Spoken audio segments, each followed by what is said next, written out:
గుర్తుపెట్టుకో, నువ్వు అతిగా అరిస్తే చివరికి జరిగేది ఇదే. జాగ్రత్తగా ఉండు. పైకి కనిపించే అందం కంటే లోపల ఉండే గుణం అనేది ఎంతో ముఖ్యం.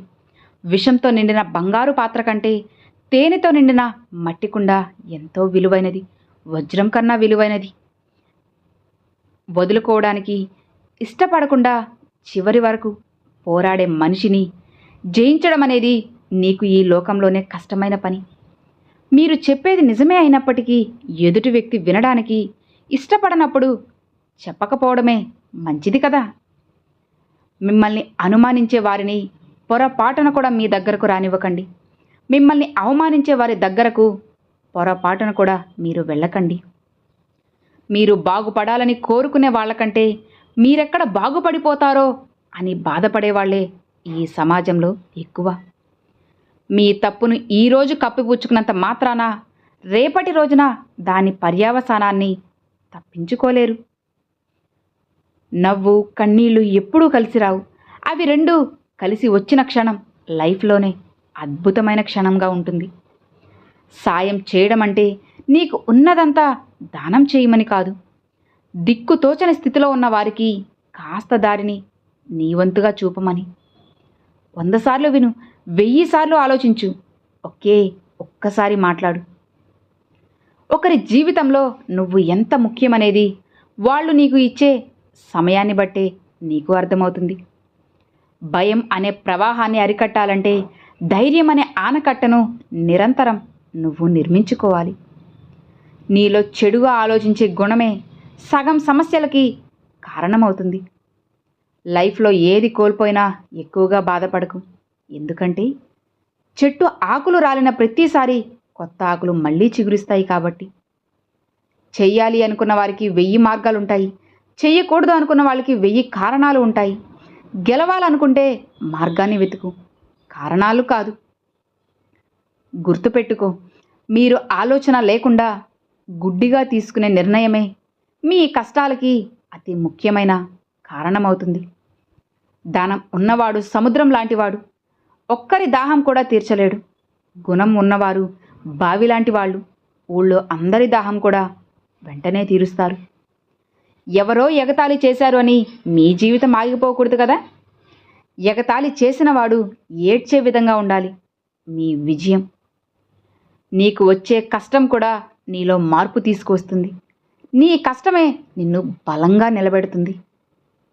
మీకు వచ్చిన ఎడబాటు అనేది ముగింపు కాదు, ఒకరినొకరు అర్థం చేసుకోవడంలో వచ్చిన తడబాటు మాత్రమే. అనేవాళ్ళు అంటూనే ఉంటారు, పడేవాళ్ళు పడుతూనే ఉంటారు. మధ్యలో ఉన్నవాళ్లే తెగ సంబరపడిపోతూ ఉంటారు. మీరు కలలు కన్నంత సులువుగా మీ లైఫ్ ఉండదు. ఏదో ఒక మలుపు మీ జీవితాన్ని పూర్తిగా మార్చేస్తుంది. ఒకరి అదృష్టాన్ని ఎక్కువ చేసి చూడకూడదు, ఇంకొకరి దురదృష్టాన్ని తక్కువ చేసి చూడకూడదు. ఎందుకంటే ఎవరి తలరాత ఎప్పుడు ఎలా మారుతుందో ఈ లోకంలో ఎవ్వరూ చెప్పలేరు కాబట్టి. నీకు లేని వాటి గురించి, రాని వాటి గురించి ఆలోచిస్తే మిగిలేది దుఃఖం. నీకు ఉన్న వాటి గురించి, పొందిన దాని గురించి ఆలోచిస్తే మిగిలేది సంతోషమే కదా. అవసరం ఉంటే అల్లుకుపోవడం, అవసరం తీరాక అవతలకు నెట్టడం, ఇది నేటి మనుషుల యొక్క నైజం. కొందరు పైకి మంచిగా ఉన్నట్లు కనిపిస్తారు, కానీ మనసు నిండా విషం నింపుకొని ఉంటారు. జాగ్రత్త. మనకుండే అలవాట్లు అనేవి ఆయుధాలు లాంటివి. మంచివైతే జీవితాన్ని పైకి లేపుతాయి, చెడ్డవైతే పైకి లేచిన జీవితాన్ని కూడా అమాంతం కిందకు లాగేస్తాయి. మీ స్థాయిని నిర్ణయించేది మీ ప్రవర్తనే తప్ప ఎదుటివారి పొగడ్త కాదు. మీరు ధైర్యం చేయకపోతే మీ దరిద్రం దూరం కాదు. మీరు సాహసం చేయకపోతే మీకు సంతోషం అనేది సొంతం కాదు. సమయం కలిసి రాకపోతే అవసరం లేని విషయాలకు కూడా నువ్వు మాట పడాల్సి వస్తుంది. ఈ రోజుల్లో మాట కన్నా మౌనమే మంచిది. ఒక వ్యక్తి యొక్క చిన్న బలహీనతను చూసి అతని బలాన్ని అంచనా వేయడం అంటే ఒక అలను చూసి సముద్రాన్ని అంచనా వేసినట్లే. ఏ వ్యక్తి కూడా ఎప్పుడు పూర్తిగా ముక్కుసూటిగా ఉండకూడదు. ఎందుకంటే ప్రవాహంలో ముందుకు కొట్టుకుపోయేవి సూటిగా ఉండే చెట్లే తప్ప వంగిపోయే దర్బలు కాదు కదా. ఏ వ్యక్తి అయినా తాను చేసిన చెడు పనుల కంటే ఇతరులు చెప్పే చెప్పుడు మాటలు వినడం వల్ల అధికంగా చెడిపోతారు. ఎక్కువగా వేచి చూడకండి. సమయం మనకు పూర్తి అనుకూలంగా ఎప్పుడూ ఉండదు. మీరు ఉపాయాన్ని ఆలోచించేప్పుడు రాగల అపాయాన్ని కూడా అంచనా వేయాలి కదా. మన అంతరాత్మకి అన్నీ తెలుసు. మనం చేసే ప్రతి పనిలో మంచి చెడును కనిపెడుతుంది. అంతరాత్మను మించిన సాక్ష్యం ఏదీ లేదు. మీ మంచిని కోరేవారు పరాయి వాళ్ళైనా సరే వాళ్ళని స్వీకరించు. నీ పతనం కోరేవాడు నీవారైనా సరే వాళ్ళని వీలైనంత దూరంగా వదిలేసి జీవితంలో సాహసోపేతంగా ఉండు. గెలిస్తే ఓ మంచి నాయకుడు అవుతావు. అదే ఓడితే మరొకరికి మార్గదర్శివి అవుతావు. సమస్యను సృష్టించాలనుకునేవాడు సమయం కోసం ఎదురు చూస్తాడు. సమాధానం కావాలనుకున్నవాడు సహనంతోనే ఎదురు చూస్తాడు. గుర్తుపెట్టుకో, అవకాశం అనేది ఆకాశం నుంచి రాదు, అరచేతి గీతలలో ఉండదు, అలసిపోని గుండెలో ఉంటుంది, అంతులేని పట్టుదలలో ఉంటుంది. పోరాడు, విజయం వస్తుంది.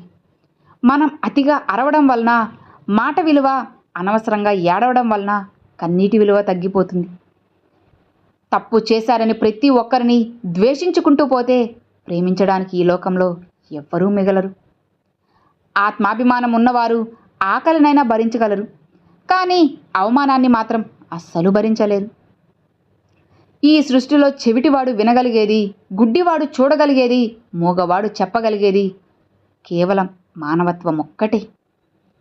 మీ చేతి నిండా డబ్బు ఉన్నప్పుడు ప్రపంచాన్ని మర్చిపోతారు. రూపాయి కూడా చేతిలో లేనప్పుడు ప్రపంచమే మిమ్మల్ని మర్చిపోతుంది. చూసారా ఎంత విచిత్రమో? కట్టె కాలి బూడిద అయినప్పటికీ మాట మండుతూ ఎప్పటికీ బ్రతికే ఉంటుంది. నాకు అన్నీ తెలుసు అని అహంకారంతో పొంగిపోకు. నీకు ఎన్ని తెలిసినా తెలుసుకోవాల్సింది ఇంకా ఎంతో కొంత మిగిలే ఉంటుంది అని నువ్వు పొరపాటున కూడా మర్చిపోకు. నీకు ఏం జరిగినా ఆలోచిస్తూ ఆగిపోకు. ఏది జరిగినా అది నీ మంచికే జరుగుతుంది అని గుర్తుపెట్టుకో. నువ్వంటే భయపడేవారు నీ గురించి నలుగురికి చెడుగా చెప్తారు. నువ్వంటే ఇష్టం ఉన్నవారు నీ గురించి నలుగురికి మంచిగా చెప్తారు. నీతి కోసం బ్రతకండి. నిజాయితీ మిమ్మల్ని బ్రతికిస్తుంది. సత్యం కోసం బ్రతకండి. ధర్మం మిమ్మల్ని బ్రతికిస్తుంది. మంచి కోసం బ్రతకండి. మానవత్వం మిమ్మల్ని బ్రతికిస్తుంది. నువ్వు ఒకే ఒక్క నిమిషం నిర్లక్ష్యం చేయడం వల్ల కోల్పోయిన అవకాశం 1 శతాబ్దం వేచి ఉన్నా సరే అది నీకు దక్కకపోవచ్చు. డబ్బు ఎక్కువగా ఉన్నప్పుడు ఖర్చు చేసే గుణాన్ని తగ్గించుకో. కోపం ఎక్కువగా ఉన్నప్పుడు మాటల్ని అదుపు చేసుకునే గుణాన్ని అలవాటు చేసుకో. మీరు అందరికీ నచ్చట్లేదంటే కారణం మీరు ఇంకా పూర్తిగా నటించడం నేర్చుకోలేదని అర్థం. విజ్ఞానం అంటే నువ్వు ఏమి మాట్లాడాలో తెలియడం. వివేకం అంటే నువ్వు ఎలా మాట్లాడాలో నీకు తెలియడమే. మీరు మాట్లాడాల్సిన చోట మౌనంగా ఉండడం, మౌనంగా ఉండాల్సిన చోట మాట్లాడడం, ఈ రెండూ కూడా తప్పే. నువ్వు అన్నీ సాధించాకే ఆనందం ఉంటుందని అనుకోకు. నువ్వు ఆనందంగా ఉంటేనే అన్నీ సాధించగలవు అని నువ్వు తెలుసుకోవాలి. మీరు ఒక నిజాన్ని దాచినట్లయితే ఆ నిజాన్ని నిజం చేయడానికి 100 అబద్ధాలు చెప్పాల్సి వస్తుంది. అందుకే అబద్ధం చెప్పడం కన్నా నిజం దాయడమే అత్యంత ప్రమాదకరం. సమస్య మీదైనప్పుడు పరిష్కారం కూడా మీ దగ్గరే ఉంటుంది. ఎదుటి వారి దగ్గర కేవలం సలహాలు మాత్రమే ఉంటాయి. ఈ సమాజంలో బ్రతకాలి అంటే వేటాడే సింహంలా అయినా ఉండాలి, లేదా పరిగెత్తే గుర్రంలా అయినా ఉండాలి, లేదంటే నిన్ను అమాంతం తొక్కేస్తారు. అదృష్టం కావాలి అంటే నువ్వు ఎదురు చూడాలి. అవకాశం కావాలంటే నువ్వు సృష్టించుకోవాల్సిందే. తుమ్మ చెట్టు ఎంత ఎత్తుకు ఎదిగినప్పటికీ తులసి చెట్టునే పూజిస్తాం. అలానే చెడ్డవాడు ఎంత గొప్పవాడైనప్పటికీ కూడా గొప్ప మనసున్న మంచివారినే కదా మనం గౌరవిస్తాం. ఏ వ్యక్తి అయినా సరే పాపం చేసేప్పుడు సుఖభ్రాంతితో ఉంటాడు. కానీ ఆ పాప ఫలితాన్ని అనుభవించేటప్పుడు మాత్రం లైఫ్ అనేది కడు దుర్భరంగా ఉంటుంది. మీరు చేసిన తప్పుని మళ్ళీ మళ్ళీ చేస్తున్నారు అంటే అది మీ పొరపాటు కాదు, అది మీకున్న అలవాటు. విజేతగా నువ్వు నిలవాలి అంటే ఎవరినో ఓడించడం కాదు, ముందు మిమ్మల్ని మీరు గెలిపించుకోవాలి. మట్టితో పోరాడితేనే కదా ఒక విత్తనం మొక్కగా మొలకెత్తుతుంది. అలానే ఎదురు దెబ్బలకు తట్టుకొని నిలబడితేనే ఏ వ్యక్తి అయినా జీవితంలో పరిపూర్ణుడిగా ఎదుగుతారు. 100 కుక్కలు ఒకటే మొరిగినప్పటికీ ఒక్క సింహం గర్జనకు సమానం కాదు. అదేవిధంగా ఎంతమంది గట్టిగా అరిచి ప్రచారం చేసినప్పటికీ నింద ఎప్పటికీ కూడా నిజం కాదు. మనం విలువైన కాలాన్ని, శక్తివంతమైన మాటని తెలివిగా ఉపయోగించు. లేకపోతే వృధా చేసిన కాలం, నోరు జారిన మాట ఎప్పటికైనా సరే నీకు ప్రమాదమే. నీ ఆనందానికి మార్గం నీ హృదయంలో ద్వేషం లేకుండా, నీ మనసులో చికాకు లేకుండా చూసుకోవడమే నీకు అత్యంత ఆనందాన్ని ఇస్తుంది. నలుగురి కోసం నడిచేప్పుడు నడక మార్గం కష్టమైనప్పటికీ నడవడం మాత్రం ఆపకండి. ఎందుకంటే భవిష్యత్తులో అదే రాజమార్గం అవుతుంది కాబట్టి. జరిగింది, జరుగుతున్నది, జరగబోయేది అంతా నీ మంచికే అని అనుకో. అంతకు మించిన మనశ్శాంతి ఈ భూ ప్రపంచంలో ఎక్కడా నీకు దొరకనే దొరకదు. గెలిచిన వాళ్ళు నీతులు చెప్తారు, ఓడిన వాళ్ళు అనుభవాలు చెప్తారు. గెలిచిన వాళ్ళతో నీతులు చెప్పించుకోవడం కంటే ఓడిన వాళ్ళతో అనుభవాలు చెప్పించుకోవడమే ఎంతో మంచి విషయం. ఇల్లు చిన్నదైనా సరే మనసు పెద్దదిగా ఉండాలి. గుండె గుప్పెడంత అయినా ప్రేమ కొండంత ఉండాలి. ధనంలో పేదవారైనా సరే గుణంలో శ్రీమంతుడై ఉండాలి. గుర్తుపెట్టుకో, ఏ మనిషి అయినా సరే సులభంగా లభించిన దాన్ని చులకనగా చూస్తాడు. అందుకే జీవితం మనిషి పట్ల చాలా అంటే చాలా కఠినంగా వ్యవహరిస్తుంది. తెగిపోయిన బంధాలకు, చేతులార తెంపుకున్న బంధాలకు ఎంతో తేడా ఉంటుంది. ఆరిపోయిన దీపానికి, ఆర్పేసిన దీపానికి ఉన్నంత తేడా. నిజమే కదా. తెలివైన వాడిలా కనిపించే మూర్ఖుడుంటాడు, మూర్ఖుడిలా కనిపించే తెలివైన వాడు ఉంటారు. కాస్త జాగ్రత్తగా మసులుకు. మనం ఆశపడి బాధపడ్డం కంటే ఏమీ ఆశించకుండా ప్రశాంతంగా ఉంటే దానిని మించిన ఆనందం మరొకటి లేదు. నీకు సహనం ఉంటే సకలం నీదే. నీకు వినయం ఉంటే విజయం మొత్తం నీదే అవుతుంది. ఆకలితో ఉన్నవారికి ఆహారమే దేవుడు, అనారోగ్యంతో ఉన్నవారికి ఆరోగ్యమే దేవుడు, ఆపదలో ఉన్నవాడికి అందే సాయమే కదా ఆ భగవంతుడితో సమానం. కాబట్టి ఆపదలో ఉన్నవారికి సాయం చేయండి. మనం కత్తిని ఎంత ప్రేమగా పట్టుకున్నా దానికి నరకడమే తెలుసు. అలానే కొన్ని బంధాలు కూడా మనం ఎంత ప్రేమ చూపినా వారికి మనల్ని ఇబ్బంది పెట్టడం మాత్రమే తెలుసు. 100 సమస్యలు వేధిస్తున్నప్పటికీ గుండె ధైర్యం అనే ఒకే ఒక్క ఆయుధం మీ దగ్గర ఉంటే చాలు. దేన్నైనా సరే మీరు ధైర్యంగా ఎదుర్కోవచ్చు.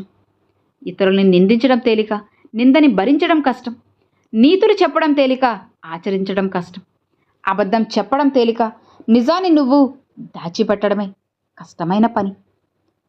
పరాయి మోజులో పడి నీ సంసారాన్ని నాశనం చేసుకోవద్దు. ఒక్కసారి చేజారిన జీవితం ఎంత బాధపడినా సరే తిరిగి రాదు. మనకు ఉన్నదానితో సర్దుకుంటే ఎటువంటి టెన్షన్లు, రోగాలు ఉండవు. ఊళ్ళోదంతా మన ఇంట్లోనే ఉండాలి అనుకుంటే భరించలేని బాధలు, రోగాలు మనకి తప్పవు. మీరు మొదటి విజయం సాధించాక అలక్ష్యం ప్రదర్శించవద్దు. గుర్తుపెట్టుకోండి, 2వ ప్రయత్నంలో ఓడిపోతే మీ గెలుపు గాలివాటంగా వచ్చింది అని చెప్పడానికి చాలామంది మీకోసం ఎదురు చూస్తూ ఉంటారు. నువ్వు చెడుని ప్రశ్నించడం నేర్చుకో, మంచిని అభినందించడం నేర్చుకో. అది నీలోని మంచిని పెంచుతుంది, చెడుని మొత్తం తొలగించేస్తుంది. మీరు నేర్చుకోవడానికి సిద్ధంగా లేకపోతే మిమ్మల్ని ఎవరూ బాగు చేయలేరు. మీరు నేర్చుకోవడానికి సిద్ధంగా ఉంటే మిమ్మల్ని ఎవరూ కూడా ఆపలేరు. ఎప్పుడూ కూడా మీరు మీ కాళ్ళ మీదే నిలబడండి. ఇతరుల మీద ఆధారపడాలి అనుకుంటే చివరికి మీకు కన్నీళ్ళే మిగులుతాయి. కాబట్టి మీ కాళ్ళ మీద మీరు నిలబడి ₹1 సంపాదించినా అది మీకు కోట్ల రూపాయలతో సమానమవుతుంది. గుర్తుపెట్టుకోండి, ఎవరైనా సరే వీధిలో కుక్కలా ఉండాలి అని ఎవ్వరూ అనుకోరు. అడవిలో సింహంలా ఒంటరిగా ఉండాలి అని అనుకుంటారు. ఒంటరితనం కొన్నిసార్లు బాధను కలిగిస్తుంది. కానీ ఆ ఒంటరితనం మనకు, మన జీవితానికి ఎంతో మంచి చేస్తుంది. ఒంటరితనమే కదా అని ఎప్పుడూ తేలికగా చులకన చేసి మాట్లాడవద్దు. ఆ ఒంటరితనం మీకు తెలియని ఎన్నో విషయాలను మీకు నేర్పుతుంది. ఆ ఒంటరితనమే నువ్వు ఎలా ఉండాలి, ఎవరితో ఎప్పుడు ఎలా మాట్లాడాలి, ఇలా ప్రతి విషయం కూడా నీకు తెలియజేస్తుంది. కాబట్టి ఒంటరితనంగా ఉండడం అంటే అది నీకు ఒక గొప్ప వరమని చెప్పుకోవచ్చు. ఒంటరివని ఎప్పుడూ బాధపడకు.